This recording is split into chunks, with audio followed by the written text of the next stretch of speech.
नमस्कार, मैं हूं यूभी चौधरी और आप देख रहे हैं दिव्य दिल्ली न्यूज। भारत हो या अमेरिका, रूस हो या तुर्की, दुनिया की बड़ी ताकतों की बागडोर आज 70 पार के नेताओं के हाथ में है। भारत के प्रधानमंत्री नरेंद्र मोदी हाल ही में 75 वर्ष के हो गए हैं।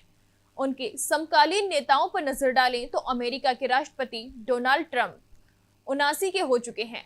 रूस के व्लादिमीर पुतिन और चीन के शी जिनपिंग दोनों 72 पार कर चुके हैं।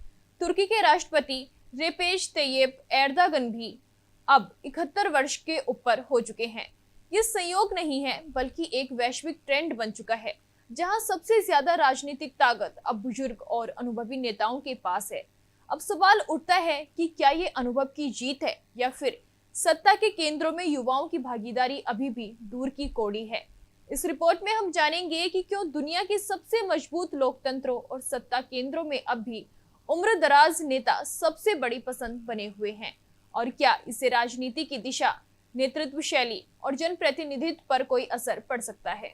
बात करें अमेरिका की तो 1984 में अमेरिका के राष्ट्रपति पद का चुनाव लड़ा जा रहा था। उस वक्त एक उम्मीदवार रोनाल्ड रीगन भी ये चुनाव लड़ रहे थे।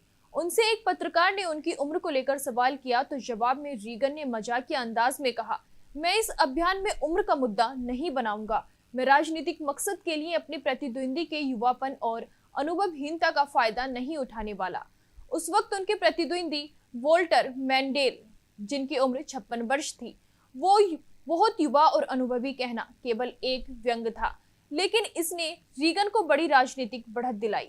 समय बीतता गया पर अमेरिका की राजनीति में उम्र का ये मुद्दा अब और गंभीर होता जा रहा है। आज की स्थिति देखें तो उम्रदराज नेताओं का वर्चस्व साफ नजर आता है। डोनाल्ड ट्रंप, जिन्होंने 2020 में राष्ट्रपति पद गंवाया था, अब 79 साल के हैं और 2024 के चुनाव में फिर से प्रमुख दावेदार बने हुए हैं। उनसे पहले जो बाइडेन ने 81 साल की उम्र में अमेरिका की कमान संभाली थी और वो अमेरिका के इतिहास में अब तक के सबसे उम्रदराज राष्ट्रपति बन गए। इस एक दशक में अमेरिका की कमान लगातार बुजुर्ग नेताओं के हाथों में रही है। इससे वहां उम्र, स्वास्थ्य और नेतृत्व क्षमता को लेकर बहस तेज हो गई है। क्या किसी राष्ट्र के लिए अधिक उम्र के नेताओं का नेतृत्व करना फायदेमंद है या युवा नेतृत्व का मौका दिया जाना चाहिए? ये सवाल अब सिर्फ अमेरिका ही नहीं, पूरी दुनिया में चर्चा का विषय बन चुका है। आपको बता दें, राजनीति में उम्र बढ़ने के साथ साथ अनुभव भी बढ़ता है और यही कारण है कि ज्यादातर राजनीतिक पार्टियां उम्रदराज उम्मीदवारों को प्राथमिकता देती हैं। सूत्रों के मुताबिक चुनाव जीतने के लिए न केवल जन समर्थन बल्कि बड़ी मात्रा में राजनीतिक पूंजी और अनुभव की भी जरूरत होती है। यही वजह है कि चुनाव में नामांकन के दौरान पार्टियां बुजुर्ग नेताओं को ज्यादा मौका देती हैं। इस अध्ययन में यह भी बताया गया कि युवा उम्मीदवारों के पास ना तो राजनीतिक अनुभव होता है और न ही पार्टी के भीतर ऊंचे पद तक पहुंचने के लिए आवश्यक नेटवर्क या संपर्क। इसके कारण उन्हें बड़े स्तर पर चुनौतियों का सामना करना पड़ता है। इसके अलावा कुछ अन्य शोधों में ये भी संकेत मिले हैं कि मतदाता अक्सर अनुभवी और उम्रदराज नेताओं पर ज्यादा भरोसा जताते हैं, क्योंकि उन्हें स्थिरता और निर्णय क्षमता का प्रतीक माना जाता है। इस संदर्भ में हाल ही में भारत के प्रधानमंत्री नरेंद्र मोदी ने अपने 75वें जन्मदिन पर देश भर से मिली शुभकामनाओं के लिए आभार जताया। मोदी भी उन नेताओं में से हैं जिन्होंने उम्र के इस पड़ाव पर भी सक्रिय राजनीति में अपनी मजबूत पकड़ बनाई हुई है और युवाओं के बीच भी लोकप्रिय हैं। ये उदाहरण दर्शाता है कि राजनीतिक क्षेत्र में उम्र बढ़ना रुकावट नहीं बल्कि अक्सर एक पूंजी बन जाता है। नए मंत्रिमंडल में भी उम्रदराज को ही जगह दी जाती है।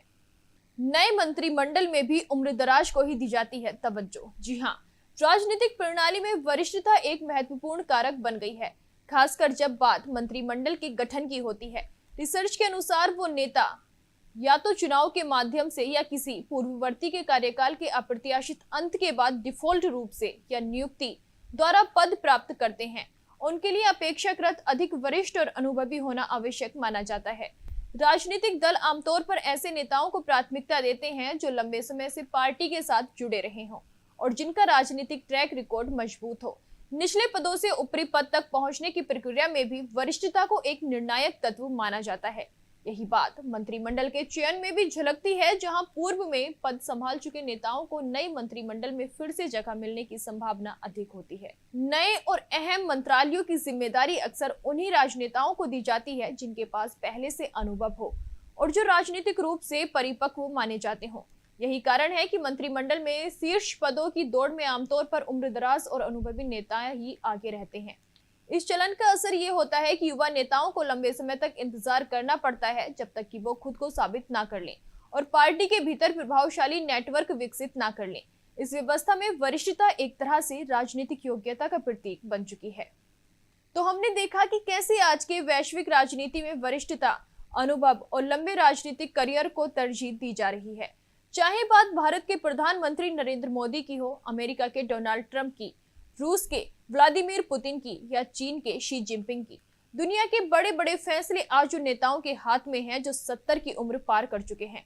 जहां एक और ये नेता दशकों का अनुभव, स्थिरता और परिपक्वता लेकर आते हैं, वहीं दूसरी ओर ये भी सवाल उठता है कि क्या इस सिस्टम में युवाओं के लिए पर्याप्त जगह है? क्या नई सोच, नई ऊर्जा और बदलाव की चाह रखने वाली युवा पीढ़ी को राजनीतिक नेतृत्व में पर्याप्त अवसर मिल पा रहे हैं? सत्ता के शिखर पर उम्रदराज नेताओं का वर्चस्व क्या आने वाले समय में भी कायम रहेगा, या फिर दुनिया एक नई राजनीतिक पीढ़ी के स्वागत के लिए तैयार हो रही है? इसका जवाब तो आखिर भविष्य ही देगा। को जानने के लिए अभी टाइप करें दिव्य दिल्ली न्यूज। नीचे दिए गए सब्सक्राइब बटन को दबाएं और नोटिफिकेशन के लिए दिए गए बेल आइकन को क्लिक करें। हमारे वीडियोस को लाइक, शेयर और कमेंट करना ना भूलें।